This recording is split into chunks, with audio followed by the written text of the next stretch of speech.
हरे कृष्णा। आज मैं आपको एक बहुत इंपॉर्टेंट बात बताता हूँ। जितनी भी चीज़ें हमें आकर्षित करती हैं, हमें अच्छी लगती हैं, जरूरी नहीं है कि वो हमारे लिए उपयोगी हो या हमारे सुख का या आनंद का कारण हो।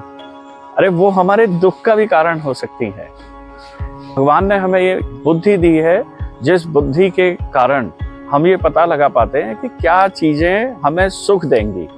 और विवेक बुद्धि इसलिए दी है ताकि ये पता लगा पाए कि कितनी मात्रा में लेने पर सुख देंगी। भूख के समय पहला रसगुल्ला अच्छा लगेगा, आनंद देगा, लेकिन 5वां, 6ठा, 10वां वही हमारे दुख का कारण हो जाएगा। कौन सा पदार्थ हमें लेना है ये तो हमें बुद्धि से पता लग रहा है, लेकिन कितनी मात्रा में लेना है ये हमें हमारे विवेक बुद्धि से पता लग रहा है। Wisdom, that is very important. और ये सिर्फ मनुष्य के पास है। बुद्धि लगभग सभी जीवों के पास है, परंतु वो उस बुद्धि का उपयोग कभी भी अपने आनंद के लिए नहीं कर पाते। और मनुष्य के पास है विवेक बुद्धि, जिससे वो अपने जीवन में आनंद ले सकता है, अपने जीवन में ऐश्वर्य का भोग भी कर सकता है। तो मनुष्य को हमेशा विवेक बुद्धि से काम करना चाहिए। मनुष्य जीवन में हमें जो बाकी जीवों से अलग करती है वो विवेक बुद्धि करती है, और यही विवेक बुद्धि आगे चलकर हमारे आनंद का कारण बनती है।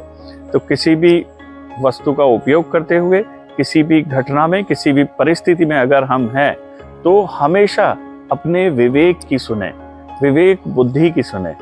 इसी से हमारे जीवन में कल्याण होगा, आनंद के सारे रास्ते मिलेंगे। कभी भी कोई विषम परिस्थिति आए तो थोड़ा रुकें, चीजों के ऊपर एकदम से कोई रिएक्शन ना दें। उस सिचुएशन को पहले समझें और उसके बाद उसको रेस्पॉन्स दें, रिएक्शन नहीं। रिएक्शन इमीडिएट होता है और रेस्पॉन्स रुक करके विवेक बुद्धि से दिया हुआ जवाब होता है। इतनी भी विकट परिस्थिति आए, हम उसे अपनी विवेक बुद्धि से जानकर, परखकर, यथोचित अगर उसका जवाब देंगे तो वही हमारे आनंद का कारण बनेगी। ठाकुर जी की भक्ति आनंद का कारण है। ठाकुर जी की कृपा हमें अकारण मिली है। भगवान ने हमें हर समय आनंदित रहने के लिए ही ये सृष्टि की रचना की है। तो हम भी आनंद से रहना सीखें और ईश्वर की भक्ति में लगे रहें। बोले श्री वृंदावन बिहारी लाल की जय।